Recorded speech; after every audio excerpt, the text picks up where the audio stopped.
Hello viewers and welcome back to Ultimate General Gettysburg.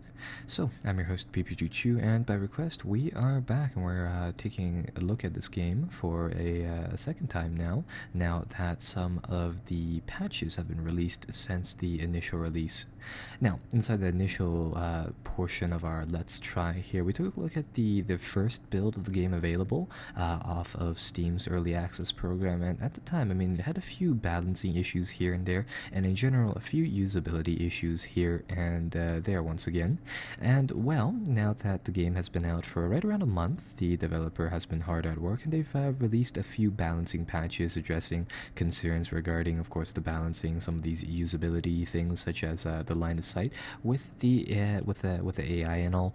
And in general, they've improved upon the first release, and they've listened to feedback. So it'll be interesting to see what has changed and how it has changed here.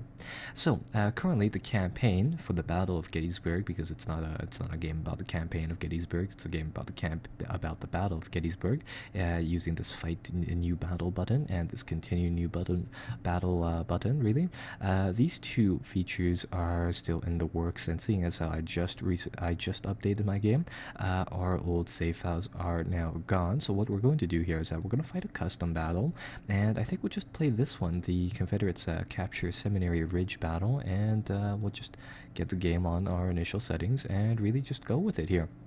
Right, so this will be a battle between, of course, the Confederates, that's us over here on this panel, and the Union on this panel. The Union having, looks like, right around 20,000 troops to start off with 54 guns, while we gain 20,000, or almost 20,000 troops in the form of reinforcements and 43 guns here to mount an assault.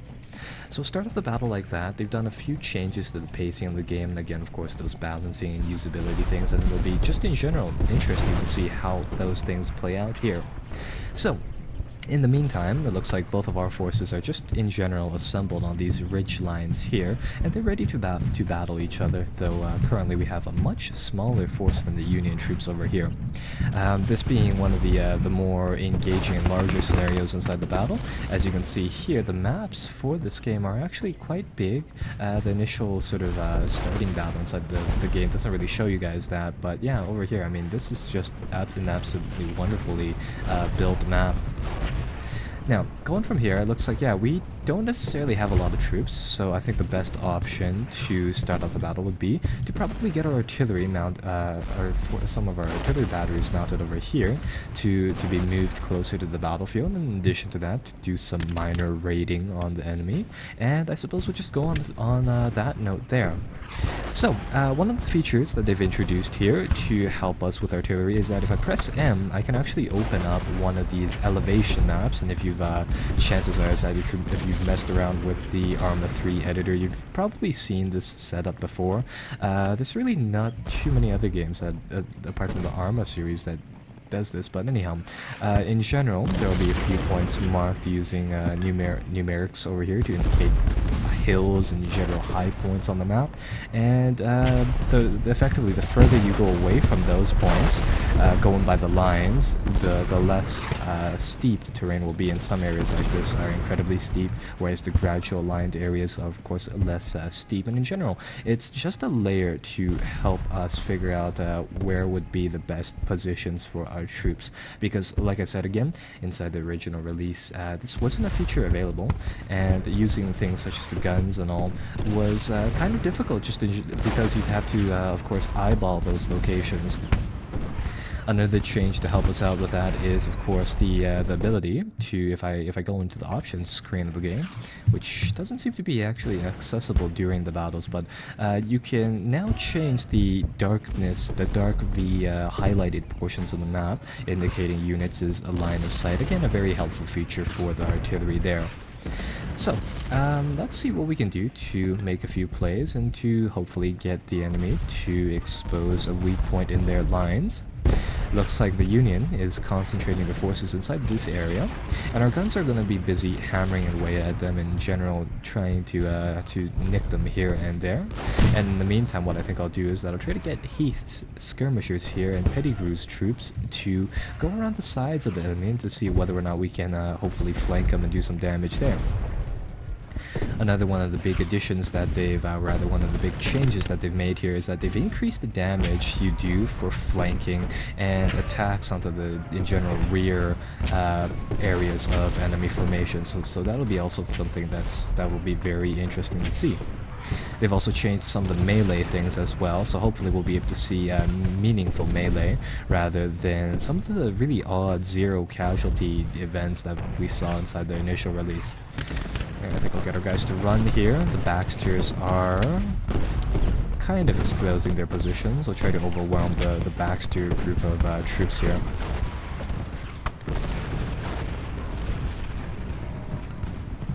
And oh yes, they've made it so that the cover is more meaningful. So for example, if you use these orchards or in general fielded areas, they will actually provide you with more so meaningful cover than the initial release now. So that's also a neat portion of the game that they've improved upon there. Now let's see, I'm going to get my guys to close up here. Hopefully we can definitely unleash some very, very devastating barrages on the enemy's lines here.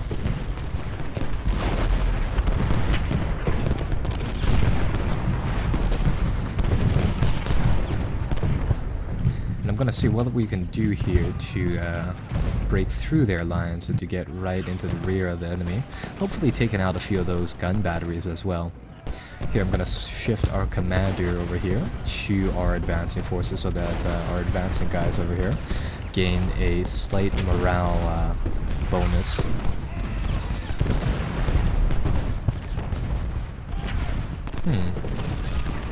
What I could do here is that I could actually send in Heath's skirmishers to just charge the enemy cannons and to see whether or not they can overwhelm the guns. They've changed it so that these cannons do have, I'd say, more vulnerabilities to infantry in general. So hopefully with this little charge, if it reaches the enemy, they currently have pretty lower morale, but if they reach the enemy, hopefully they'll be able to do some damage there. And again, one of the things that they still need to do is that they really do need to add some sort of indicator showing whether or not you're actually charging the enemy versus just running up to fire upon them.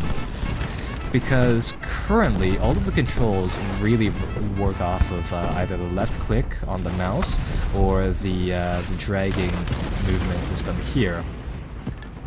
Right, so we'll charge the guns like that. Our guys currently still have their 30% morale, although it doesn't seem like the guns type of thing is it's really doing what it's intended. So I'm issuing the order to charge. It's not exactly telling me that the men are refusing to.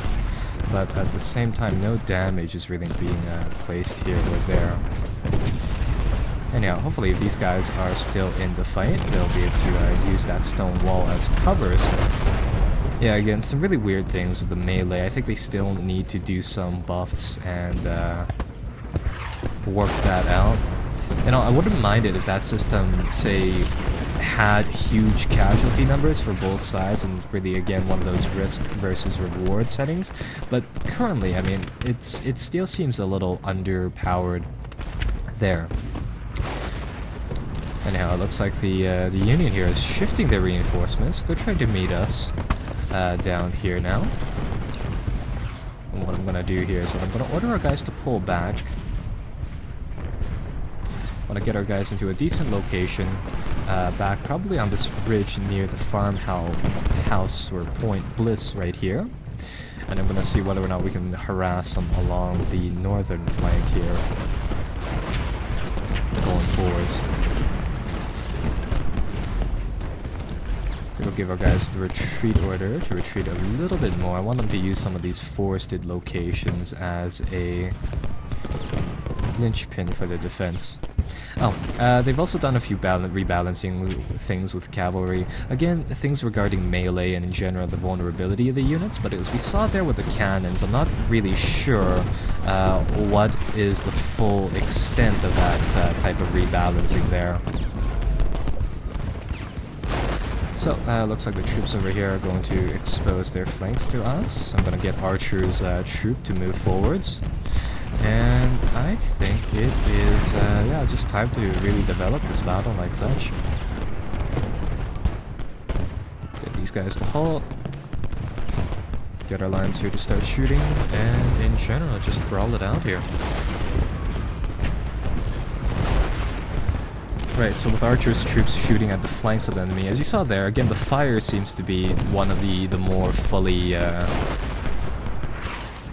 done portions of the game. As you saw there, when we shot at the flanks of Paul's troop, as we're doing right now, it definitely does cause more casualties, and that is definitely one of the things that they've one of my most welcome changes there. So the firing seems to at least work fully there, and it looks like we managed to shatter 3 of their units, so perfect there.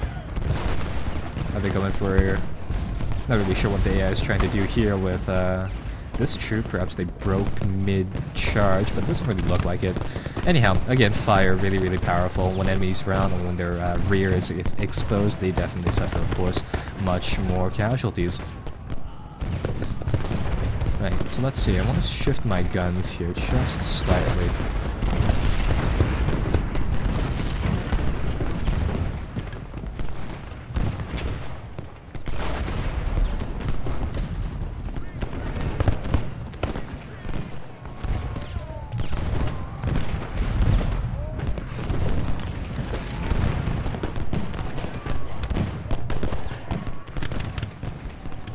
And overall, it looks like things are working pretty well so far. Taking a look at the mission timer over there, it looks like half the battle is almost over, but I don't see any of our reinforcements approaching here. I'm not really sure what's up with that, but I hope that they show up fairly soon there. Alright, it looks like the AI is now reacting to Archer's troop over there, so perhaps we'll be able to score a few flanking shots there. Let's see whether or not we can get Davis's group over here to come into contact up there.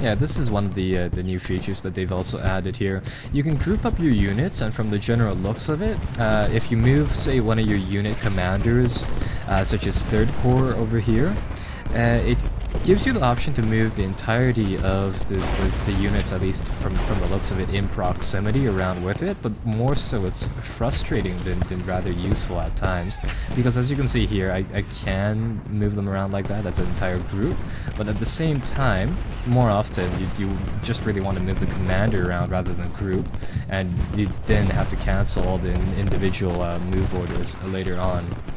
It's kind of a weird system there, but I mean, hey, it's a step forward there.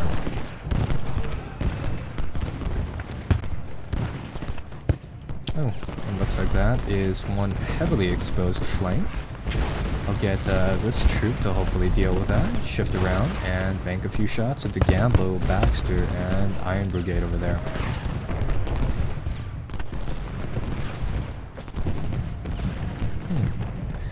I think it's time to bring perhaps the cannon forwards and to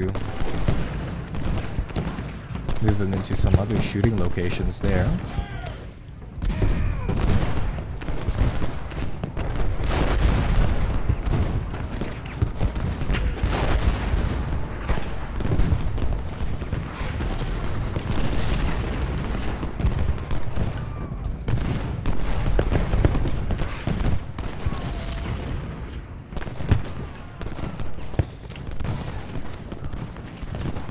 Looks like Pettigrew and the forces down here seem to be at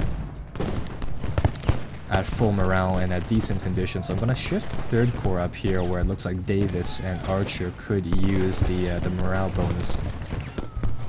And perfect, it looks like some reinforcements are arriving, so let's see where they're coming from. The very northern portion of the map, and it looks like, yeah, more troops are coming through it. Oh, I think they changed something up here. Recall inside the initial release of the game, you were able to move the troops that were arriving instantaneously after their scripted arrival time there. But of course, that led to a few issues where your troops would get stuck in what is effectively the map border. So yeah, it looks like they changed something around with that, and that is, of course, yet another welcome change. Try to get our guns forward here. We'll get them to hopefully siege the enemy troops later on. There we go. Looks like Baxter's group is bailing, and again, firing on those sides and those rear forces definitely cause much more casualties. Right, so what are we getting over here? Looks like a few gun batteries and 3 infantry brigades. 3 much welcomed infantry brigades. And we'll send them up over here. If the situation holds here, what we should be able to do is to use these forces to go right through Gettysburg and definitely deal some damage on the enemy's flank, and also perhaps sweep behind here. And I think some other troops have also arrived, so let's see where these messages are coming from. So some more reinforcements up here perhaps, and it looks like some more dudes from over here, although this is very close to the end of the battle.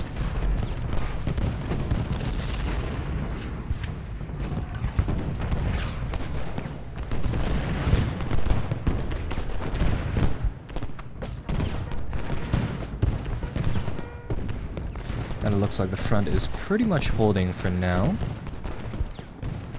So we'll wait until these troops hopefully arrive in time for the battle, and see what we can do from there. You know what? I think I'll send Dole's group over here to go to one of these victory locations, so hopefully we can contest them and give us some extra time, because the game does allot you some extra time, assuming that you're very close to one of the objectives, enough to contest it at least. So these troops should be streaming through. And I do believe we should be receiving 1 or 2 more bunches of reinforcement here or there.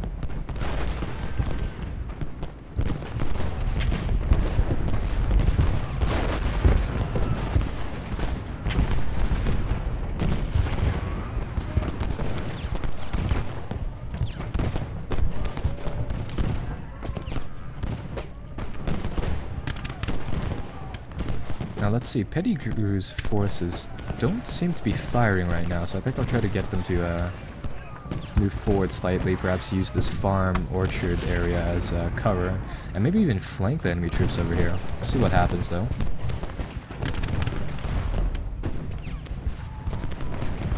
Now let's see what we can do about flanking these guys.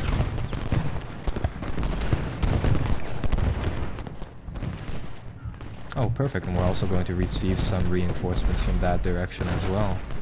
So our guys are streaming forwards, the battle is continuing, and in general, I mean, we're still doing a pretty good job keeping the enemy at bay here, with our limited forces on the battlefield. Be, of course, definitely neat to see the reinforcements come out here, and into the frame. I think this area over here, between McKnight's farm and H. Bishop's, I don't know, homesteads, seem to be a good location to try to turn the battle around. So we're going to send in these troops. We're going to issue run commands now. Looks like at Cope's Hill over here, there's some defenders, so we probably won't push in there too much. I think another change that they've introduced is they've changed it up so that these victory locations were, sorry, not victory locations, but elevations. Higher elevations do indeed give you some bonuses here and there, such as the addition of, I believe, ranged here weapons. So there, actually, battle's about to end very, very soon. What I'm going to do here is I'm actually going to just issue a melee charge for the for our troops. Ah, there we go. This is what I'm talking about. I want the battle to be delayed, but at the same time, I don't really know why the game would give us reinforcements this late into the fight, only to end the battle there. Right, so make a charge, and we'll see how well the charges really work out from here.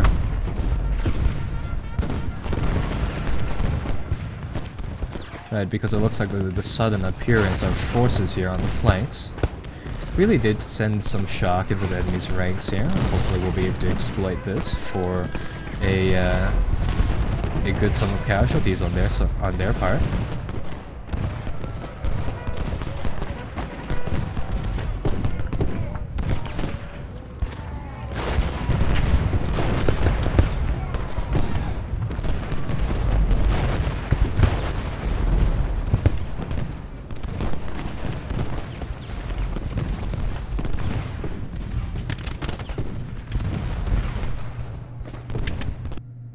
Yeah, so overall,